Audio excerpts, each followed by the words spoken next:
Ontem aconteceu muita coisa, né? Bom dia, Domi, bom dia, PVC, todo mundo que tá assistindo a gente. Foi um dia nada mais Flamengo do que o dia de ontem, porque tudo aconteceu e aí a gente fica maluco no estádio, correndo atrás. A gente soube durante o dia, assim, que o Neymar podia ir para o jogo. Já tinha. O dia começou com basquete, né? Porque o Flamengo jogou contra a Franca no NBB 2 horas antes que começou o jogo, foi tudo bem apertadinho. O Flamengo perdeu, inclusive, né? Perdeu a série e ficou com o vice-campeonato. Felipe Luiz esteve lá também, que acabou de ser anunciado como treinador do time sub-20. Então, o primeiro personagem do dia foi ali no basquete. E aí depois a gente correu para o Maracanã, porque falaram que o Neymar ia e tal, e aí a gente ficou lá. Só que o Neymar já deu o primeiro drible na chegada, né? Ele postou uma foto aérea ali, passando de helicóptero no Maracanã, e aí apareceu direto ali no camarote já. E aí todo mundo se movimenta para ficar acompanhando as reações, né? O que é o jogo, às vezes vira o Neymar. E aí eu tava com o Igor Siqueira ontem, a gente se dividiu, cada um com uma missão diferente. Enfim, Neymar, bem à vontade ele também, né? No camarote, ele tava com um bonezinho ali, tentando ser mais discreto, mas aí todo mundo fica atrás dele, assim, né? Querendo uma foto, alguma coisa. Enquanto ele tava vendo o jogo, tava tudo certo, todo mundo deixou ele ver o jogo. Mas aí saiu e todo mundo vem com o celular tentar tirar uma foto para tentar falar com ele. Muitas crianças tentando autografar a camisa também. Foi bem assediado ali pela galera que estava perto ali no camarote. Falou com a Flá TV também, falou sobre o desejo dele de vestir a camisa do Flamengo, né? Que o Flamengo é o segundo time dele, porque o primeiro é o Santos. E deixou uma esperança no ar, né? Bem ou mal, deixou uma esperança para a torcida do Flamengo. O próprio Flamengo depois, né? O Marcos Braz falou ali que não tem nada, que é loucura pensar em Neymar nesse momento. Mas, enfim, aí dentro de campo também, o Flamengo mais uma vez sofrendo com lesões durante o jogo, né? Perdeu o Everton Cebolinha e depois perdeu o Igor Jesus. Muito complicada a situação do Tite com relação aos desfalques, né? Já eram 7, já tem lesionados nesse 7 e agora ganha mais 2. Eles vão ser reavaliados hoje. O Flamengo treina 3 da tarde, então vão ser reavaliados no Ninho para saber o tamanho do problema. Mais uma lesão muscular, inclusive, que é o caso do Cebolinha. Já é, acho que a quarta só esse mês. Então, enfim, muitos problemas em sequência, mas pelo menos o Neymar estava lá e aí chamou muita atenção, puxou um pouco também a atenção. Não foi lá um jogo muito brilhante do Flamengo, né? Então o assunto virou o Neymar e não tanto o jogo. Boa. Antes de saber a opinião do PVC sobre o Neymar, a gente está vendo as imagens dele com a camiseta, foi com a camisa 99. A gente tem um vídeo também dele comemorando um dos gols, né? Discretamente, mas comemorou, né, Luísa? Ele tava reagindo. Tipo, no começo ele tava bem mais comedido ali. Mas depois ele tava reagindo aos gols, tava com amigos ali ao lado dele, então tava comentando, tava rindo bastante e tal, vendo o jogo, filmou a torcida do Flamengo também. Ele nunca escondeu, né, que o Flamengo é uma opção para ele, que talvez no futuro, né, se ele voltar para o Brasil, se for o caso, o Flamengo vai ter uma oportunidade na mão. Mas estava reagindo bastante, estava rindo e tal. Claro, nada, não ia levantar, aplaudir, meu Deus, comemorar, cantar uma música, mas estava bem à vontade ali também no Maracanã e curtindo, né? Ele tem vários amigos dentro do elenco do Flamengo, estava até no vestiário mostrando o joelho pro Davi Luiz também. Enfim, foi um dia interessante pro torcedor do Flamengo que ficou empolgadíssimo com o Neymar na arquibancada. Ô, PVC, e o que você achou dele ir para lá? Será que ele já está querendo colocar um pezinho ali no Flamengo? Porque não é a primeira vez que ele faz isso, né? De colocar camisa e tal. Mas colocar camisa na mesma semana, postar a foto, ir no estádio. Mas eu acho que, assim, eu acho que o Marcos Braz está falando, a diretoria do Flamengo está falando a verdade quando diz que não tem nada nesse momento. O Neymar está fazendo muito mais coisas fora de campo do que dentro de campo. Isso é muito claro. Assim. Ele é notícia quando ele aparece. Ele não é notícia quando ele joga. E esse é um ponto muito delicado da história de um jogador de futebol do nível dele. Ele precisa voltar a ser notícia por jogar. Porque senão, hoje, contratar o Neymar ou contratar o Zico, dá no meio. Aliás, não dá, né? Porque o Zico é um patrimônio da vida do Flamengo. E o Marcos Braz falou, né? Se eu morder a língua, eu vou morrer envenenado? Se eu morder a língua, eu vou morrer envenenado? Acho que sim. Talvez. Você conversou com o Marcos Braz, né, Luiz? A gente tem um pedacinho do que ele disse sobre essa questão do Neymar. Vamos ouvi-lo. De você quer chegar? Não, eu acho que qualquer jogador do tamanho dele seria sempre bem-vindo aqui. Mas o Neymar tem contrato ainda longo com onde ele está. Acho que é muito, nesse momento, é muita loucura pensar numa contratação. Eu acho que é até injusto a gente chegar e fazer qualquer até brincadeira em relação a isso. Agora, a gente está muito feliz com a visita dele, um cara alegre, contagiante, e tomara que ele tenha uma recuperação e volte a jogar e ajudar a seleção brasileira. É isso. Ô, Luiz, mas o que você sentiu da torcida? Desculpa te interromper, queria saber o que você sentiu da torcida lá. A torcida tem esperança porque é o Neymar, né? Então, comemoraram, ele apareceu no telão, e aí a torcida teve. O Léo Ortiz até falou que eles ficaram meio que sabendo porque o Neymar apareceu no telão, e aí a galera foi à loucura com ele lá. Mas, assim, eu acho que o Marcos Braz foi até bem na declaração dele de não dar esperança. Porque, às vezes, em algumas coisas, por exemplo, depois ele foi perguntado sobre o Marcos Antônio, né? Que foi ligado aí ao Flamengo nesses últimos dias, da Lazio, né? Se eu não me engano, se eu não tô equivocada. E aí ele falou, não tem nada nesse momento, mas é um jogador que eu gosto muito. Aí você já dá esperança pra torcida. Mas no caso do Neymar, ele já corta totalmente essa possibilidade agora. Claro que o Flamengo sonha. Se o Neymar der uma brecha de voltar pro Brasil, de, sei lá, no fim do contrato dele, de vir por empréstimo, alguma coisa assim, óbvio que o Flamengo vai atrás. Eu acho que o Neymar é um pacote, né? Ele tem o que o PVC falou do fora de campo, ele vai fazer do Ninho do Urubu uma coisa completamente diferente do que já foi visto, porque com o Ronaldinho, por exemplo, já foi, nem era linda, nem era a estrutura que é hoje, mas já foi um caos, assim, claro, num bom sentido, porque era o Ronaldinho, mas também porque gera um interesse muito maior, né? Não tem nem lugar para fazer a coletiva do Neymar, por exemplo. Então, vai gerar uma mudança muito grande no dia a dia do Flamengo. Mas, ao mesmo tempo, é um nome que, se o Flamengo quiser virar relevante em todas as partes do mundo, o Neymar é esse cara. Internacionalização da marca passa por isso. Contratar um super craque, que é o Neymar.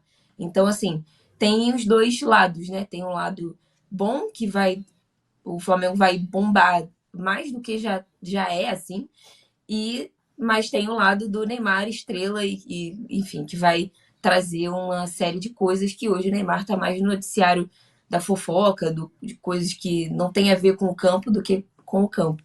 Mas o Marcos Braz deu uma cortada nos sonhos, por enquanto. Se depender dos moleques do Flamengo, eles estão ansiosos, porque tem um vídeo que o Marcos Braz postou nos stories, que tá o Neymar conversando com o Davi Luiz e mais alguém no vestiário, que é a hora que ele mostra o joelho e tal, tá conversando. E aí estão os meninos na outra parte do vestiário, todos com o celular na mão, já postando a foto com ele. Fizeram fila para tirar foto com o Neymar no vestiário. Então, tinha muito moleque, né, ontem, relacionado pro jogo. Então, eles fizeram a festa, aproveitaram para tirar foto com o Neymar e registrar esse momento. O Bira diz aqui, PVC, que o Neymar é uma boa, não para jogar, mas para marketing, que nem a Luísa está falando. Com certeza duplicaria a venda de camisa. Acho que até triplicaria, né? Pelo que a gente acompanha aí, quando ele vai no estádio, esse alvoroço todo que a Luísa trouxe. Mas eu queria saber, PVC, cadê os fora Tite? Cadê os fora Tite? Mas é uma coisa que a Luísa tocou aqui de passagem. Eu ia morder a língua de novo e morrer envenenado mais uma vez. Vou só voltar um pedacinho. Quando é que o Neymar foi notícia as últimas vezes? Quando ele foi na Vila Belmiro e depois disse que ia jogar no Santos. Quando ele discutiu com a Luana Piovani e, entre outras razões, o início da discussão foi a PEC das praias. E quando ele foi para o Maracanã. São os últimos 3 meses ele foi notícia essas 3 vezes. Não foi? Tem alguma que eu perdi? Quando ele disse que não tinha planos no Santos. Também, recentemente, no leilão. Que não tinha planos no Santos. que não era tão perto assim. Eu não lembro direito a declaração dele, mas, tipo, deu uma amenizada nesses planos do Santos. Então, ele foi notícia quando ele falou sobre o Santos, quando ele desdisse sobre o Santos, quando ele discutiu com o Luana Piovani, quando ele foi no Maracanã. São em 4 meses, essa do são os leilão 4... também, né? Ou da arrecadação do Instituto Neymar também, mas aí também é extra-campo. Também é extra-campo. A gente pode pensar em privatizar a Copacabana. Também, é uma hipótese. Você tocou, a Luísa tocou num ponto importante da história dos fora Tite, que você buscou agora, que é a gente ainda está olhando para o Flamengo, entendendo que ele pode jogar mais do que está jogando. Que ontem não fez um grande jogo, mas foi um jogo seguro. O Flamengo não correu o risco de perder o jogo. Até porque o Grêmio está numa situação muito, muito delicada. Você está olhando na expressão do Renato. O Renato está cansado. Você está vendo o Renato cansado. E o Renato cansado, ele não motiva os jogadores dele como normalmente, né? Que é o grande mérito dele. Ele está no vestiário, a energia que ele tem. O Renato está sem energia. Porque ele está um mês fora de casa. Ainda que ele more no hotel, e o hotel onde ele mora só vai voltar a funcionar direito em agosto, ele está em todos os lugares. Agora o Grêmio vai para Cariacica jogar contra o Botafogo. Então, com tudo isso, o Flamengo não correu risco, não fez um jogo espetacular, mas a gente olhando para a tabela do campeonato hoje, a impressão é que o Flamengo vai deslanchar. A impressão é que o Flamengo não vai ter... O Flamengo vai disputar o título. A gente sabe que vai. Como não disputou no ano passado. Parece óbvio, o Flamengo vai disputar o título brasileiro, sim, mas o Flamengo não disputou o título de 22, o Flamengo não disputou o título de 23, embora tivesse chance ali por outubro de brigar pelo troféu. Então o Flamengo arrigou, não disputa o título, de 21 também não disputou, embora ter sido vice-campeão. O Atlético nadou de braçada o tempo inteiro. Esse ano a impressão é que vai disputar o título. Só que ainda assim é um time que causa essa impressão que a Luísa relatou. Como é que é o Maracanã em relação a isso, Luísa? É o Maracanã que já foi mais empolgado?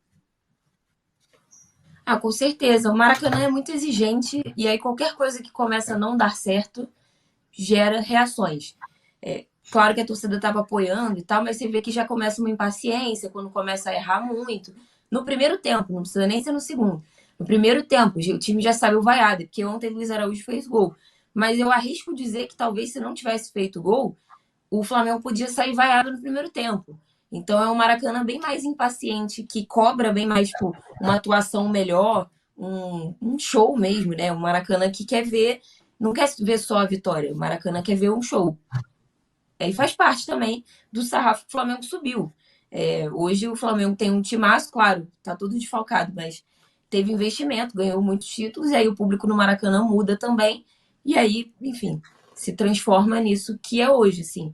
Não tô nem criando juízo de valor, se é bom ou se é ruim, mas é assim que funciona o Maracanã hoje. Bem mais exigente e que vai muito mais. O Pedro já foi vaiado em jogo que ele fez gol, por exemplo. A gente tem o Tite falando um pouco sobre essa questão dos desfalques que a Luísa citou. Vamos ouvi-lo. Pegar 9 desfalques, é o time da Série A que mais teve jogadores convocados, mas também é um fato que no início do ano, todos esses clubes que hoje reclamam concordaram com o calendário proposto pela CBF. Então, Tite, eu queria saber para você, que também já esteve do outro lado lá na Seleção Brasileira recentemente, o que essas duas partes podem fazer, tanto o Flamengo e os outros clubes, quanto a CBF? O que essas partes podem fazer para chegar num consenso que não prejudique o produto final, que é o campeonato, e aí nem os clubes saiam perdendo e nem a Seleção Brasileira saia perdendo? Racionalizar o calendário, deixar o dinheiro do lado e preservar a saúde e a qualidade do espetáculo. O problema é que quando os times precisam deixar o dinheiro de lado e pensar juntos, né, aprovar uma coisa juntos, eles não conseguem. Imagina esperar isso da CBF, PVC. Não, eu acho que tem... O Tite também tem uma parte da história que ele se contradiz um pouco ou ele não presta atenção num detalhe que é importante. O calendário tem que ser racionalizado, mas não dá para deixar o dinheiro de lado. Porque se você deixar o dinheiro de lado, você vai perder jogadores mais ainda no mercado internacional. Se o Brasil não conseguir fazer receitas como o Flamengo conseguiu fazer nos últimos 5 anos, você não vai ter o elenco que o Flamengo tem. E nesse caso você não vai privilegiar o calendário. Agora, privilegiar o espetáculo, como ele disse. Por outro lado, é claro que precisa racionalizar o calendário, isso a gente está falando há 40 anos. Por incrível que pareça, a gente fala disso há 40 anos. O cenário perfeito, e o ano que vem vai ser pior, porque vai ter o Mundial de Clubes, que o Flamengo vai jogar. O Mundial de Clubes, se o Flamengo chegar até a semifinal, são 7 jogos. A gente está falando de um cenário que vai lá, em 93, o São Paulo jogou 97 jogos. Hoje não se joga 97 jogos, se joga 76. Vou fazer a conta rapidinho aqui. Se o Flamengo chegar na final da Libertadores, na final da Copa do Brasil, são 8. No Campeonato Carioca, são 16. No Brasileirão, são 38. Na Libertadores, são 13. 13, 51, 59, 79 menos 4, 75 jogos. Mais 2 do Mundial de Clubes desse ano, mais 3 do Mundial de Clubes desse ano, 78 jogos. No ano que vem tem Mundial de Clubes no meio do ano, nós estamos falando de até 85 jogos. Então só está piorando. Onde é que está a distância disso aqui? Nos 16 jogos do estadual. Se você fizer 85 menos 16, ainda assim são 65 mais 4, 69. Ainda é jogo pra caramba. Não, Mas, 85 assim, você tem mais Supercopa e Recopa Sul-Americana também, porque se for campeão, joga esses dois. Tem mais, né? Quase 90 jogos. Então, estamos falando num cenário que isso piora. Agora, eu acho cruel também você cobrar do técnico do Flamengo coerência com quando ele era técnico da seleção, porque o técnico do Flamengo e o técnico da seleção têm problemas diferentes para resolver e tem mãos atadas para resolver esses problemas. Porque a gente está há 40 anos tentando resolver um problema que não se resolve. O único jeito é acabar com o estadual.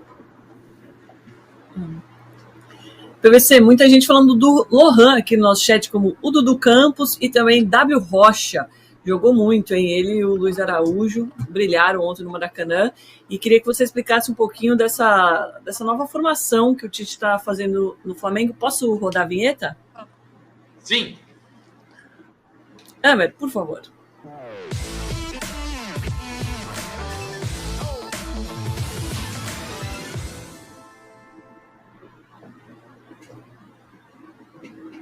É engraçado que, indiretamente, o advogado do Tite ontem foi o Abel Ferreira, né? Porque o Abel Ferreira disse na coletiva dele: eu nunca vi ninguém criticar o Guardiola quando ele joga com 4 zagueiros. E o Tite ontem jogou com Wesley, Fabrício Bruno, Davi Luiz, Léo Pereira. O Léo Pereira, a Luísa vai me corrigindo que eu estava no Allianz Parque, eu vi o jogo, mas a Luísa no Allianz Parque no Maracanã pode me ajudar também. O Léo Pereira fez muito esse movimento. Claro que ele não dá amplitude do lado esquerdo como quando é o Ayrton Lucas ou como quando é o Vinha. Mas ele fez muito movimento de subida para o ataque. Ele apareceu muito na parte ofensiva do jogo. E o Léo Ortiz, o que eu acho curioso é o Léo Ortiz ser o zagueiro mais caro da história do Brasil, jogando como volante. Então você tinha Léo Ortiz, Fabrício Bruno, Davi Luiz e Léo Pereira. São 4 zagueiros. É diferente a formação do Manchester City, né? Porque o Manchester City jogava na Champions League que venceu com Stones, zagueiro, Rubem Dias, zagueiro, Akanji, zagueiro e Ake, zagueiro. 4 zagueiros em linha. E aí ele pegava o Stones e jogava aqui nessa função do Léo Ortiz, que é fazer a saída na linha média. Porque tanto o Stones quanto o Léo Ortiz tem uma capacidade de passe incrível, muito competente. O Léo Ortiz, antes de ser contratado pelo Flamengo, eu disse aqui, ele é um camisa 10 que joga na zaga e que pode, por isso, jogar como volante ou até fazer uma função híbrida. Mas é curioso, não deixa de ser, que o zagueiro mais caro da história do Brasil jogue como cabeça de área. Qual?